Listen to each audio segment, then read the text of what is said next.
न्यूनतम मूल्य, minimum support price या एमएसपी इन सब फसलों पर देने की ज़रूरत है। ये सरकार के अपने आयोग ने सिफारिश करी और उस सिफारिश को आज करीब 10 साल हो गए। ये सरकार आने से पहले मोदी जी ने बड़े बड़े भाषण दिए। जो आज इस सरकार में जो लोग सत्ता में बैठे हैं उन्होंने भाषण दिए कि हम सत्ता में आएंगे तो हम स्वामीनाथन आयोग को लागू करेंगे, यानी कि हर किसान को एमएसपी यानी न्यूनतम मूल्य हर फसल का दिया जाएगा, उसको कानूनी हक दिया जाएगा। दूसरा कानून ये कहता है कि बड़ी कंपनियों को हम ये इजाज़त देते हैं कि वो जितना चाहे फसल को अपने गोदाम में रख ले, कितने भी दिन तक रख ले, उस पर एसेंशियल कमोडिटी एक्ट का कोई पाबंद नहीं लगाया जाएगा। अब इन 3 कानून का मतलब ये है कि इस देश की किसानी को सीधा सीधा कॉरपोरेट घरानों के हाथ में सौंप दें और जो आज मंडियों में जहां थोड़ा बहुत जगह कुछ किसानों को एमएसपी या न्यूनतम मूल्य मिलता है उसको भी खत्म कर दें। और ये तीनों कानून इस तरह से लाए गए बिल्कुल गैर संवैधानिक तरीके से। पहली बात तो किसानी का मुद्दा जो है राज्यों का मुद्दा है, वो संसद का मुद्दा नहीं है, विधान सभाओं का मुद्दा है और इस पर कानून बनाने की कोई इजाज़त संविधान संसद को नहीं देता।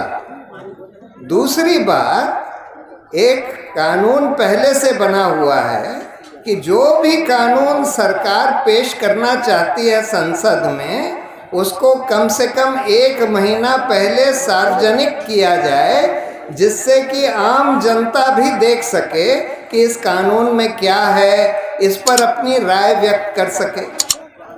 तीसरी बात, जब भी इस तरह के अहम कानून लाए जाते हैं संसद में तो वो पार्लियामेंट्री कमेटी को भेजे जाते हैं, जिससे कि उस कमेटी में उसकी खुली चर्चा हो सके। जो कमेटी किसानों को बुलाती है, विशेषज्ञों को बुलाती है, अन्य लोगों को बुलाती है, उनकी बात वहाँ सुनी जाती है।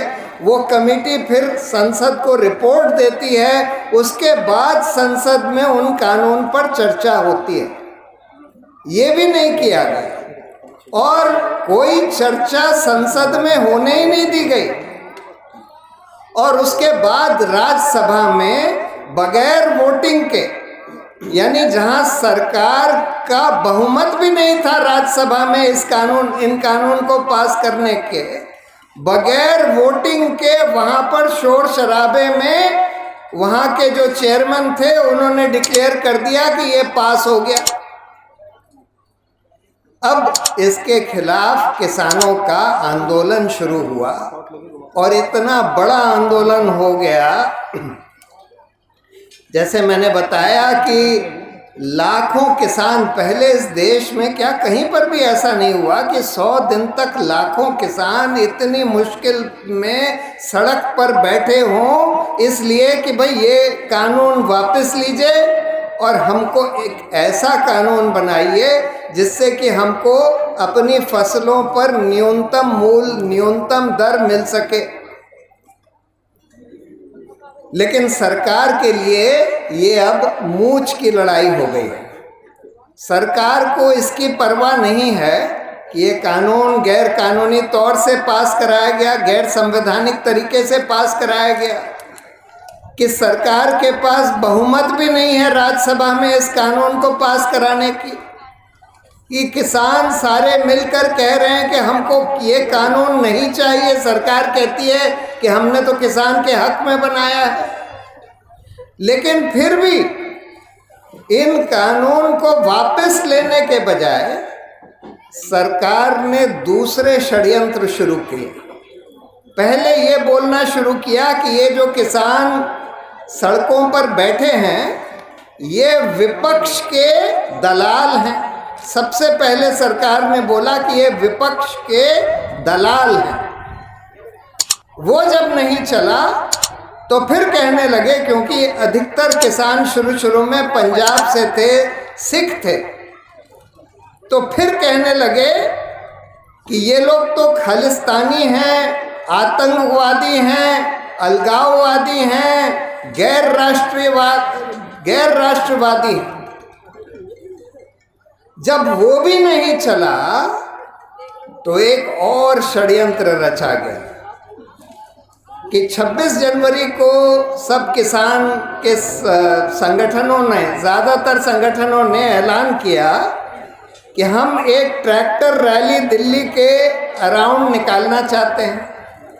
उस पर पुलिस के साथ एक सहमति हुई किसान संगठनों की, जिसमें ये कहा गया कि एक 3 रूट तय करे गए कि जो गाजीपुर में बैठे हुए किसान हैं यूपी के साइड से, वो एक रूट पर जाएंगे। जो सिंघू बॉर्डर पर पंजाब हरियाणा की तरफ से जो किसान बैठे हैं वो एक दूसरे रूट पर जाएंगे। जो टिकरी बॉर्डर पर किसान बैठे हैं वो एक दूसरे रूट पर जाएंगे।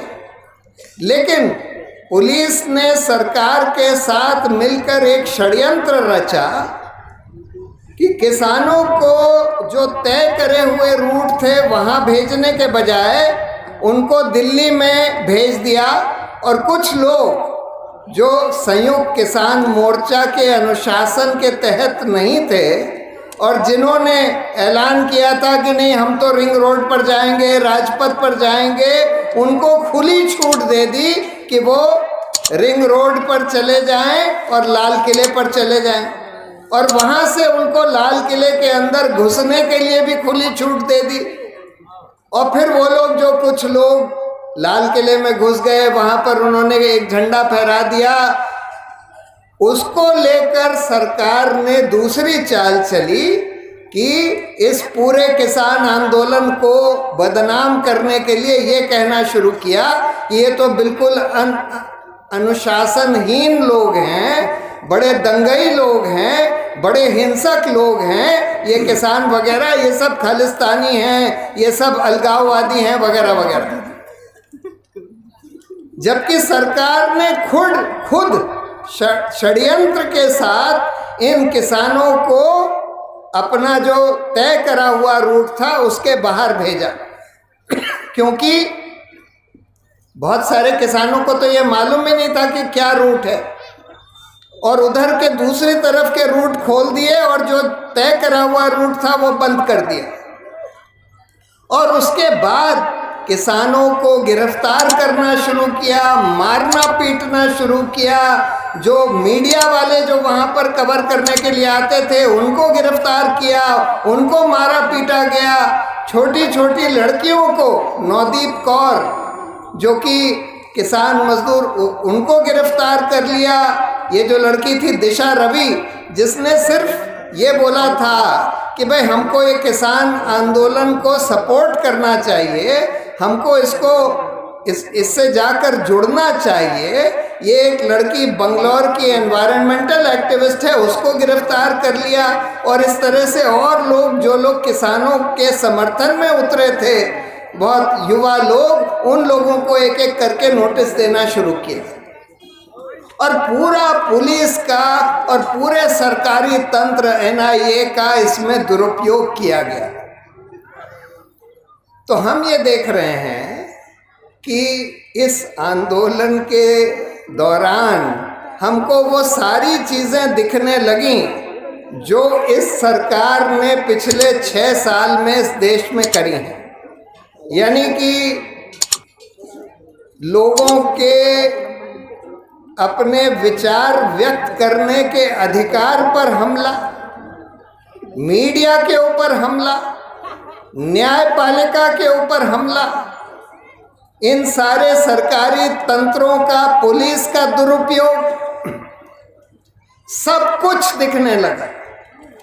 और ये सब देखने के बाद किसानों ने ये तय किया कि अब हमारी लड़ाई सिर्फ इसके लिए नहीं है कि ये कानून वापस लिए जाएं, अब ये लड़ाई लंबी है, व्यापक है, और ये लड़ाई इस गैर संवैधानिक, हिंसक और असभ्य सत्ता को अपने तख्ते से हटाने के लिए ये लड़ाई है। और ये लड़ाई तब तक नहीं बंद होगी जब तक कि इस देश के किसान इन सत्ताधारी लोगों को जड़ से उखाड़ कर फेंक ना दें।